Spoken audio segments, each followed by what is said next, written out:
Video like जरूर कर लीजिए और ऐसे वीडियो लगातार फ्री में पाने के लिए चैनल को तुरंत सब्सक्राइब कर लीजिए और बेल आइकन को जरूर टैप कर लीजिए ताकि आगे भी सारे वीडियो आपको मिलते रहे। यूट्यूब में फॉलो करते हैं तो प्लीज ये वाला फ्री टेलीग्राम चैनल जरूर ज्वाइन कर लीजिएगा। सारे नोटिफिकेशन सारे अपडेट यहीं पे आते हैं, ध्यान रखिए। नमस्कार दोस्तों, एग्जाम प्रिपरेशन के यूट्यूब चैनल पर मैं प्रियंका एक बार फिर से आप सभी का स्वागत करती हूं। और हम लोग कवर कर रहे थे यूपीपीएससी द्वारा पूछे गए प्रीवियस ईयर में वो सभी क्वेश्चन जो किसी ना किसी एग्ज़ाम में आए हुए हों और सब्जेक्ट वाइज सॉल्व कर रहे हैं, इसलिए पॉलिटी के क्वेश्चंस हम लोग देख रहे हैं। पिछली क्लासेस में कुछ क्वेश्चंस हो चुके हैं, आप उन्हें देख सकते हैं। आगे क्वेश्चन कंटिन्यू कीजिए मेरे साथ। आपका क्या स्कोर है कमेंट करके बताइएगा। और समय रहते आप अपनी प्रिपरेशन यूपीपीएससी के द्वारा जो भी एग्ज़ाम्स कराए जा रहे हैं, लाइक आप आरओ मेंस की प्रिपरेशन कर रहे हैं या फिर आप यूपीपीसीएस की प्रिपरेशन कर रहे हैं। यूपीपीसीएस में आप 2026 अगर टारगेट कर रहे हैं तो आपको प्री प्लस मेंस आपको कंप्लीट फाउंडेशन बेस से शुरुआत करनी चाहिए प्री प्लस मेंस की। और अगर इस बार का आप मेंस टारगेट कर रहे हैं 2025 मेंस एग्ज़ाम, तो भी आप स्टडी फॉर सिविल सर्विसेज के नए पेड ग्रुप से जुड़ करके अपनी प्रिपरेशन स्टार्ट कर सकते हैं। स्टडी फॉर सिविल सर्विसेज आपको जो सिलेक्शन मटेरियल प्रोवाइड कराता है वो लेटेस्ट अपडेटेड और रिवाइज्ड होता है, जहाँ से आप देखेंगे अभी जो पिछला पेपर हुआ यूपीपीसीएस प्रीलिम्स का 134 क्वेश्चन डायरेक्टली पूछे गए थे स्टडी फॉर सिविल सर्विसेज के नोट से या फिर टेस्ट सीरीज से, पेड क्विज से। ये आप प्रूफ भी देख सकते हैं। और इसके साथ ही अगर आप यूपीपीसीएस मेंस की प्रिपरेशन करना चाहते हैं तो आपके सामने ये पेड ग्रुप दिए गए हैं जिसमें आप स्टडी मटेरियल और उसके साथ साथ डाउट ग्रुप जो है उसको ज्वाइन करके प्रिपरेशन स्टार्ट कर सकते हैं। जनरल हिंदी के लिए स्टडी मटेरियल मिल जाएगा फीडबैक के साथ। और इसके अलावा 90 डेज़ की आंसर राइटिंग प्रैक्टिस कराई जा रही है, वो भी आपके सामने ये कोर्स दिए गए हैं। इन सभी कोर्सेज को ज्वाइन करने के लिए आप व्हाट्सएप ग्रुप या फिर कॉल के थ्रू अपनी जानकारी ले करके कोर्सेज ज्वाइन कर सकते हैं। साथ ही जो स्टूडेंट्स अगले एग्ज़ाम को टारगेट करें, जैसे कि 2026 का एग्ज़ाम आपका होना है, तो आप फाउंडेशन कोर्स से जुड़ सकते हैं।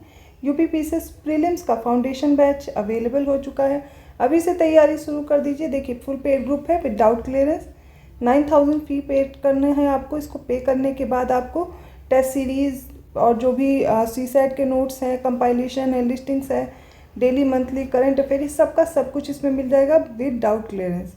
अगर आप चाहते हैं डाउट क्लियरेंस नहीं करना है, आपको सिर्फ स्टडी मटेरियल चाहिए, 6500 पे करना है और आप टेस्ट सीरीज़ नहीं लेना चाहते, सिर्फ स्टडी मटेरियल आपको 4000 में मिल जाएगा।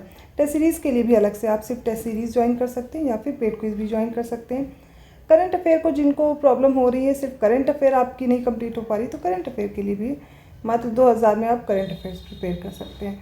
बीईओ का भी नया कोर्स लॉन्च हो चुका है, आप यहाँ से तैयारी कर सकते हैं। अगर आप चाहते हैं सिलेक्शन इसी बार हो आपका और इधर उधर आपका टाइम वेस्ट नहीं हो, पहली बार में सिलेक्शन लेना है, तो बस बिना कुछ सोचे समझे आपको स्टडी फॉर सिविल सर्विसेज से प्रिपरेशन स्टार्ट कर देनी चाहिए, क्योंकि यहाँ पर लेटेस्ट ट्रेंड पैटर्न और सिलेक्शन की तैयारी कराई जा रही है। अभी तक यूपीपीएससी के जो भी एग्ज़ाम्स उठा करके देख लीजिए, सबसे ज़्यादा प्रश्न स्टडी फॉर सिविल सर्विसेज से ही पूछे जाते हैं। सिलेक्शन के लिए आपके लिए काफ़ी प्रश्न वहाँ पर होते हैं, जैसे कि आपको जो प्रैक्टिस कराई जा रही है वो भी मोस्ट एक्सपेक्टेड क्वेश्चंस होते हैं। तो ज़्यादा जानकारी के लिए नंबर्स मैंने प्रोवाइड कर दिया, आप इन पर कॉन्टैक्ट करके जानकारी ले सकते हैं। चलिए आज की क्लास स्टार्ट करते हैं। 66 क्वेश्चन देखिए, भारतीय संविधान लागू कब हुआ था? लास्ट क्लास में हम लोग डिस्कस कर रहे थे, इस क्वेश्चन को मैंने होमवर्क में भी दिया था। 26 जनवरी 1950, 23 जनवरी 1950, 15 अगस्त 1947 या फिर 26 दिसंबर 1949। चारों ऑप्शंस आपके सामने हैं, करेक्ट आंसर चूज करना है। भारतीय संविधान बनकर के लागू हुआ कब? नवंबर में, 26 नवंबर 1949। लेकिन लागू कब होता है? 26 जनवरी 1950। अगला प्रश्न है, भारतीय संविधान को 26 नवंबर 1949 को किसके द्वारा अधिनियमित किया गया था? संविधान सभा के द्वारा, भारत के गवर्नर जनरल द्वारा, भारतीय संसद द्वारा या ब्रिटिश संसद द्वारा? संविधान सभा के द्वारा 26 नवंबर 1949 को अधिनियमित किया गया था हमारे संविधान को। 68 क्वेश्चन देखिए, भारत का संविधान अंगीकृत और अधिनियमित कब हुआ था? तो यहाँ पर फिर से आपके सामने सारे ऑप्शन दिए गए, कन्फ्यूज़न ए और सी में होगा। क्यों? क्योंकि 26 जनवरी 1950 और 26 नवंबर 1949 दोनों डेट दी गई हैं, लेकिन यहाँ पर अंगीकृत और अधिनियमित शब्द का प्रयोग हुआ है। जब ऐसा शब्द आएगा अंगीकृत या अधिनियमित, तो 26 नवंबर 1949 का हम प्रयोग करेंगे। सिर्फ जब लागू हुआ था उसकी डेट 26 जनवरी 1950 है। अब दो स्टेटमेंट है हमारे सामने, बताना है कौन से करेक्ट है। भारत का संविधान देश की आवश्यकताओं की पूर्ति करता है। इसका कारण है क्योंकि इसको एक ग्रहित संविधान कहा जाता है। ऑप्शंस आपके सामने हैं। तो देखिए, भारत का संविधान देश की आवश्यकताओं की पूर्ति करता है, बिल्कुल सही कथन है ना। यहाँ पर इसको एक ग्रहित संविधान कहा जाता है, ये भी सही है। पर क्या ये रीज़न हो सकता है कि भारतीय संविधान देश की आवश्यकताओं की पूर्ति करता है क्योंकि ग्रहित संविधान कहा जाता है? तो आपस में कोई भी इनका रिलेशन नहीं बन रहा है। दोनों कथन सही हैं, लेकिन इसका स्पष्टीकरण नहीं है, इसलिए ऑप्शन बी हम चूज़ करेंगे। ध्यान रखेंगे कि जब भी स्टेटमेंट पढ़ रहे हों तो एक दूसरे में रिलेशन शो होना चाहिए। यहाँ पर भारत का संविधान जो भी देश की आवश्यकताएं संविधान उसकी पूर्ति करता है। ग्रहित संविधान इसलिए कहते हैं क्योंकि कुछ प्रावधान ऐसे हैं जो हमने अन्य देशों से अपने संविधान में ग्रहित किए हैं, इसलिए। ठीक है, अगले प्रश्न की ओर बढ़ते हैं। 70वां क्वेश्चन है, निम्नलिखित में से किसने सुझाव दिया था कि भारत की स्वतंत्रता के बाद भारतीय कांग्रेस को एक राजनीतिक दल के रूप में भंग कर दिया जाना चाहिए? हिस्ट्री में भी ये प्रश्न आपसे पूछा जाता है। ओके, पहला है श्री राजगोपालाचारी, जयप्रकाश नारायण, आचार्य कृपलानी या महात्मा गांधी। और इसका आंसर तो आप लोग को रटा होगा, राइट आंसर महात्मा गांधी जी ने कहा था कि ये जो INC है इसको अब खत्म कर देना चाहिए। 71वां क्वेश्चन, अपनी राष्ट्रवादी प्रतिक्रिया में भारतीय संविधान के निर्माताओं ने अल्पसंख्यकों के हितों तथा भावनाओं के महत्व को कम करके आका है। अब स्टेटमेंट देकर के पूछ लिया गया, सोचिए, स्टेटमेंट भी आपको पता होना चाहिए। किसने दिया है? मॉरिस जोन्स का है, हार्डग्रेव जूनियर का है, अलेक्जेंड्रोविच का है या आइवर जेनिंग्स का है? राइट आंसर है ये आइवर जेनिंग्स ने कहा है। संविधान सभा की प्रांतीय संविधान समिति के अध्यक्ष कौन था? डॉक्टर भीमराव अंबेडकर, पंडित जवाहरलाल नेहरू, राजेंद्र प्रसाद या सरदार पटेल? तो जब बात होगी प्रांतीय संविधान समिति की तो आप नाम याद रखेंगे सरदार पटेल का, सरदार वल्लभ भाई पटेल। 73वां क्वेश्चन देखते हैं, भारतीय संविधान सभा की प्रारूप समिति के अध्यक्ष कौन थे? अब ड्राफ्टिंग कमेटी की बात हो रही है। Doctor Rajendra Prasad, Jawaharlal Nehru, doctor Bhimrao Ambedkar, Purushottam Das Tandon. Right answer है option C, doctor Bhimrao Ambedkar. और यही आपको मैच करने के लिए भी आ सकता है। तो आप जो भी क्वेश्चन पढ़ रहे हैं उनमें ये ध्यान रखेंगे आपसे क्या प्रश्न बन सकते हैं। 74वां क्वेश्चन पे हम लोग आ चुके हैं, निम्नलिखित में से कौन संविधान प्रारूप समिति के सदस्य थे? अब सदस्य पूछा गया, अभी तक हम लोग क्या देख रहे थे? अभी तक देख रहे थे कि कौन इसके अध्यक्ष थे। तो अध्यक्ष के साथ 6 सदस्य और थे। इसमें नाम दिया गया है एन गोपालस्वामी, एन गोपालस्वामी, जवाहरलाल नेहरू, अल्लादी कृष्णा स्वामी अय्यर और सरदार पटेल।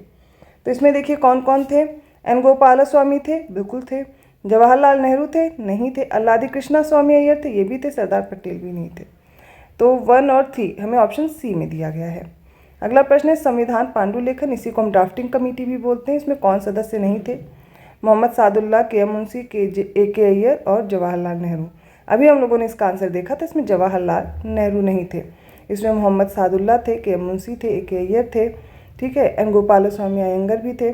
इन सब के नाम हमें याद रखना है। 76वां क्वेश्चन है, भारतीय संविधान सभा ने डॉक्टर भीमराव अंबेडकर की अध्यक्षता में प्रारूप समिति का गठन कब किया था? अब देखिए डेट भी इंपॉर्टेंट है। इससे रिलेटेड कितने प्रश्न बन सकते हैं, कितने तरीके से बन सकते हैं, वो भी देखते चलिए। 13 दिसंबर 1946, 22 जनवरी 1947, 3 जून 1947 या 29 अगस्त 1947? राइट आंसर क्या होगा? 29 अगस्त 1947। 29 अगस्त 1947 रट लीजिएगा, डेट भूलना नहीं है। अब 77वां क्वेश्चन है, संविधान निर्मात्री परिषद की झंडा समिति के अध्यक्ष कौन थे? सी गोपालाचारी, डॉक्टर राजेंद्र प्रसाद, जे बी कृपलानी या doctor Bhimrao Ambedkar? Right answer है राजेंद्र प्रसाद जी। डॉक्टर राजेंद्र प्रसाद झंडा समिति के अध्यक्ष थे। अगला प्रश्न देखते हैं। 78वां क्वेश्चन है, भारत के संविधान में उद्देशिका का विचार किस देश के संविधान से लिया गया है? इटली के, कनाडा के, फ्रांस के या यूएसए के? तो यहाँ पर देखिए आंसर भी दिया गया है, भारतीय संविधान में प्रस्तावना का विचार कहाँ से लिया गया? अमेरिका से। लेकिन इसकी जो भाषा है वो कहाँ से ली गई है? ऑस्ट्रेलिया के संविधान से। दोनों बातें ध्यान रखने योग्य हैं। 79वां क्वेश्चन है, भारतीय राजनैतिक व्यवस्था में से कौन सर्वोच्च है? सर्वोच्च न्यायालय है, संविधान है, संसद है या धर्म है? अब जिन्होंने भी पॉलिटी नहीं पढ़ी होती यहाँ पर वो कंफ्यूज हो जाते हैं। तो सबसे सर्वोच्च आपको सिर्फ संविधान को ही मानना होगा। भारत में न्यायिक पुनरीक्षण की संकल्पना निम्नलिखित देश के संविधान से ली गई है? यूनाइटेड किंगडम, संयुक्त राज्य अमेरिका, यूएसएसआर या Australia? Right answer option B, संयुक्त राज्य अमेरिका से हमने न्यायिक पुनरीक्षण की संकल्पना ली। अगले टॉपिक पे आ गए ना हम, जो हमारे संविधान के स्रोत हैं, अब हम वहाँ पर पहुँच चुके हैं। न्यायिक पुनरावलोकन की व्यवस्था केवल भारत में है, केवल यूएसए में है, भारत और यूएसए में है या केवल यूके में है? इसका राइट आंसर है भारत और यूएसए दोनों में न्यायिक पुनरावलोकन की व्यवस्था है। 82nd क्वेश्चन है, भारत की संघात्मक व्यवस्था निम्नलिखित में से किस देश से संबंधित है? कनाडा, यूनाइटेड किंगडम, संयुक्त राज्य अमेरिका या फिर आयरलैंड? और राइट आंसर है ऑप्शन ए कनाडा। अगले प्रश्न पे बढ़ते हैं। 83rd क्वेश्चन है, भारतीय संघवाद किस देश की पद्धति पर आधारित है? यूएसए, कनाडा या फिर ऑस्ट्रेलिया या जर्मनी? तो जो भारतीय संघवाद है वो कनाडा से प्रेरित है। भारतीय संविधान में राज्यों का संघ की संकल्पना हमने किससे प्राप्त की है? अमेरिका के संविधान से, ऑस्ट्रेलिया के संविधान से, ब्रिटिश नॉर्थ अमेरिका अधिनियम से या स्विट्जरलैंड के संविधान से? जब राज्यों के संघ की बात होगी तो ब्रिटिश नॉर्थ अमेरिका के अधिनियम से हमने ये लिया है। भारत में समवर्ती सूची कहाँ से ली गई है? यूएसए, स्विट्जरलैंड, ऑस्ट्रेलिया या यूएसए? समवर्ती सूची याद रखेंगे ऑस्ट्रेलिया, ठीक है, ऑस्ट्रेलिया समवर्ती सूची ट्रिक भी बना करके आप याद कर सकते हैं। 86 है, भारत के संविधान में समवर्ती सूची, इतनी बार ये प्रश्न पूछा गया है, आप खुद देखिए इसका राइट आंसर क्या है समवर्ती सूची के लिए? ऑस्ट्रेलिया। और राज्य की नीति नहीं दे सकता तो कहाँ से लिए गए हैं? France, Ireland, Japan, USSR? तो राइट आंसर है इसका आयरलैंड से लिए गए हैं, ठीक है, आयरलैंड से नीति नहीं दे सकते, डीपीएसपीज। अब देखिए आप एक साथ रटने बैठते हैं तो स्रोत नहीं याद होते, हमेशा भूल जाते हैं। क्वेश्चन से सॉल्व कर रहे हैं, अगर आपके क्वेश्चन गलत हो रहे तो नहीं भूलेंगे आप, ठीक है, गलत हो रहे तो भी और सही हो रहे हैं तो भी नहीं भूलना चाहिए। 88 क्वेश्चन देखिए, राज्यसभा के गठन में प्रतिभा, अनुभव और सेवा को प्रतिनिधित्व देने में भारतीय संविधान निर्माता निम्नांकित उदाहरण से प्रभावित हुए? आयरिश गणतंत्र, कनाडा, यूएसए या फिर ऑस्ट्रेलिया? राइट आंसर है आयरिश गणतंत्र से। 89th क्वेश्चन है, संवैधानिक प्रावधान है, स्रोत है। देखिए ऐसे प्रश्न अब आते हैं, विधि का शासन, विधि द्वारा स्थापित प्रक्रिया, राष्ट्रपति के विचारार्थ, राज्यपाल द्वारा विधेयक सुरक्षित रखना और समवर्ती सूची कहाँ से लिए गए हैं?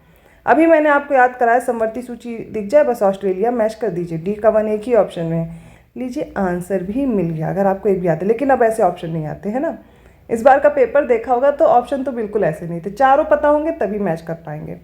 तो देखते हैं, विधि का शासन हमने कहाँ से लिया? इंग्लैंड से लिया है। विधि द्वारा स्थापित प्रक्रिया की जब बात आएगी तो जापान। और राष्ट्रपति के लिए जो राज्यपाल अपने विधेयक को सुरक्षित रखता है ये है कनाडा से। कहाँ से लिया गया है? कनाडा से। चलिए अगला प्रश्न है, निम्नलिखित में देखेंगे हम दो कथन है, मतलब एक कथन है दूसरा कारण है, और ये ऑप्शन से इनको देख करके सही उत्तर बताएंगे। भारत का संविधान विशालकाय है, मौलिक अधिकारों का अध्याय अमेरिकन संविधान के मॉडल से लिया गया है। इसमें आपस में रिलेशन है क्या? तो भारत का संविधान विशालकाय है, सत्य है, लेकिन मौलिक अधिकारों का अध्याय अमेरिकन संविधान से लिया गया है इसलिए विशालकाय है तो गलत है, लेकिन दोनों कथन तो सही है ना, व्याख्या नहीं है, ऑप्शन बी करेक्ट है। तो आज के प्रश्न थे, आई होप समझ में आएंगे। पॉलिटी के इतने बेस्ट क्वेश्चन आपको देखने को मिल रहे हैं जो कि एग्जाम में पूछे जाते हैं, मेरे साथ आप सॉल्व करने, और इसके साथ ही आप कंप्लीट बैच ज्वाइन कर सकते हैं स्टडी फॉर सिविल सर्विसेज के साथ।